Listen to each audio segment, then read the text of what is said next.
This screencast is going to show you what to do now that you have included all the information into your pamphlet that you're required. It's going to have you look at your rubric to compare. So you always want to go back when you're done with any writing assignment and proofread, revise, edit, look at your rubric to make sure you followed all the directions. So we're going to go to my website.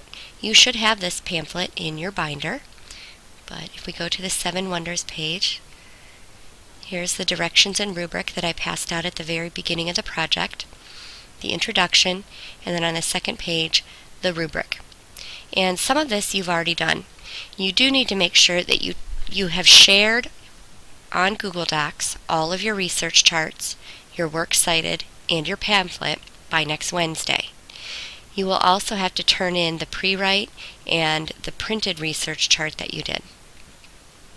We've already graded the printed research chart. That was 5 points for citing the correct information and 5 points for completely filling out your research chart, and you should have gotten those back already and known those scores.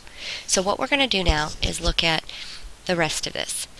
This part here in gray and a darker gray all goes with one article, the newspaper article. So you want to go back and check that you have answered 5 of the 6 WH questions in your article.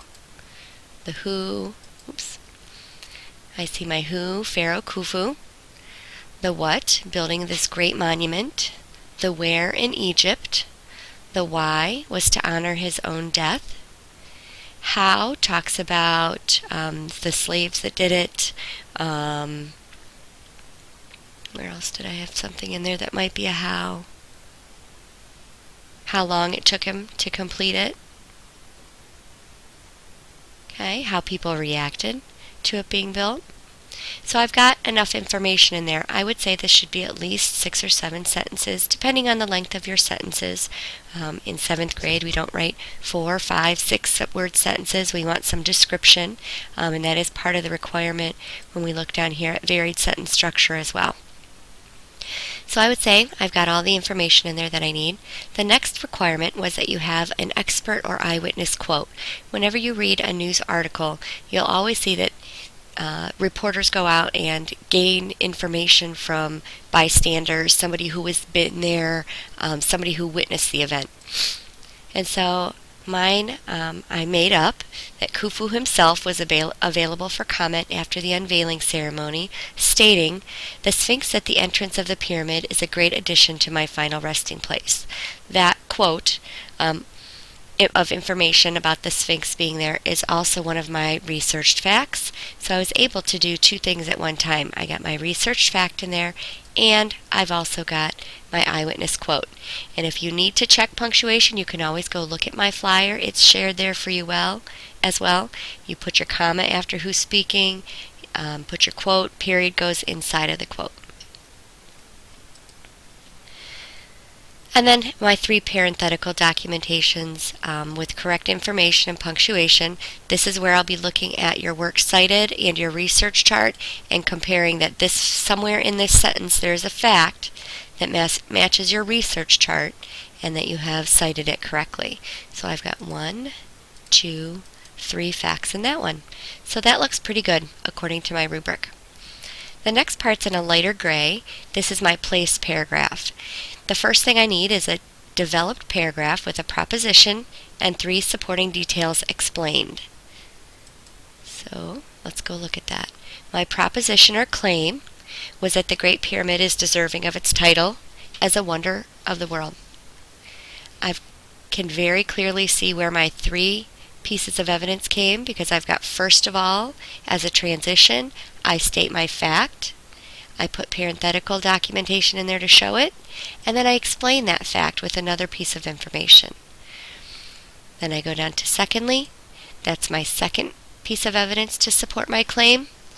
It's got parenthetical documentation to show where I learned that from, and then I explain it a little bit more in another sentence. Here's my last my last piece of evidence to support my claim.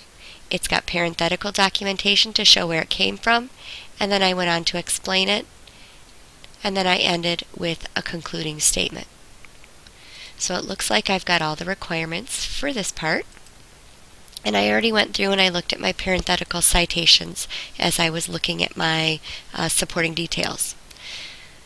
The next thing it asks is that you have your allusion explained. I don't want you just to show me the allusion. I want you to show or explain to me what the allusion is.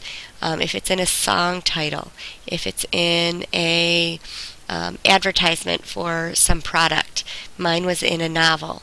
And so I just wrote a sentence or two explaining how the Great Pyramid was referenced in there. And that's my allusion. Evidence of capitalization, punctuation, spelling, and usage. You should go through from beginning to end and just reread exactly, word for word, all of your writing. Read it out loud. Check to make sure that you have commas where you need them. That if you use the word I, or I'm, or I'll, it's capitalized. That you use apostrophes for contractions. That sentences end appropriately. They're not run-ons, and that'll be easy to hear if you're reading your writing out loud. The rest of your pamphlet does not need to be in complete sentences. It can be in bullet points, but there has to be some consistency there. Okay? You still have to capitalize proper nouns.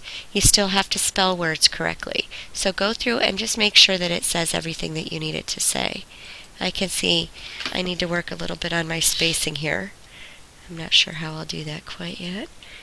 It's a little tricky when you're working in Word sometimes to get, or not in Word, in Google Doc to get everything the way you want it. So I can play with that a little bit later. The next thing is revising, checking for varied transitions. So I'm going to go back to my place paragraph, and I can see I have first of all, secondly, and lastly. So I have two adverbs there. Maybe I want to change one of these to a infinitive.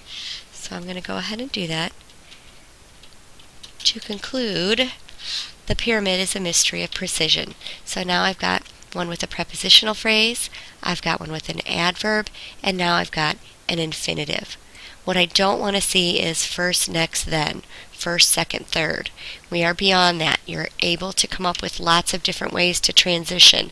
Dependent clauses, prepositional phrases. You have a paper in your binder that you could pull out to look for some examples as well. The last two parts ask you to go back and highlight, and that's one of the nice things about sharing your pamphlet on Google Docs. You can go ahead and use that highlighting feature.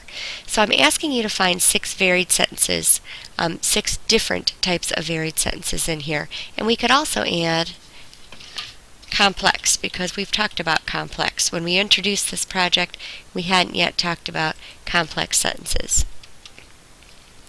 Oops. So I'm not going to go through and find all of mine, but I'm going to show you how you probably have these already written and that you don't need to go back and write all of them. Although no one is looking forward to the day when this pyramid will be put to its proper use, comma, that's a introductory dependent clause. So I can highlight that in yellow because that's one of my varied sentences. Now that I've already used a dependent clause, I don't want to use one again. Here's a prepositional phrase. So somewhere throughout your entire pamphlet, you need 6 examples of 6 examples of yellow highlighting that show where your varied sentences are. Some of them will be your transitions. So I've got to conclude, that's an infinitive. So I've got an infinitive, a dependent clause, and a prepositional phrase. I need to go find or add 3 more. The last thing it asks you for is 2 different smiley face tricks highlighted in bluish green. If you can't remember your smiley face tricks, there's a paper in your writing section of your binder that lists all of them and examples. I'm going to show you how easy it is to add an appositive. And a positive, we know, is something that follows a noun that gives you more information about that noun. And I can see here that I already have one. The Great Sphinx, comma, a 66-foot tall statue in front of the pyramids. But I'm going to show you how you could write one. I'm going to go find a noun. Here I'm talking about Pharaoh Khufu. And in case you didn't know, I'm going to add an appositive.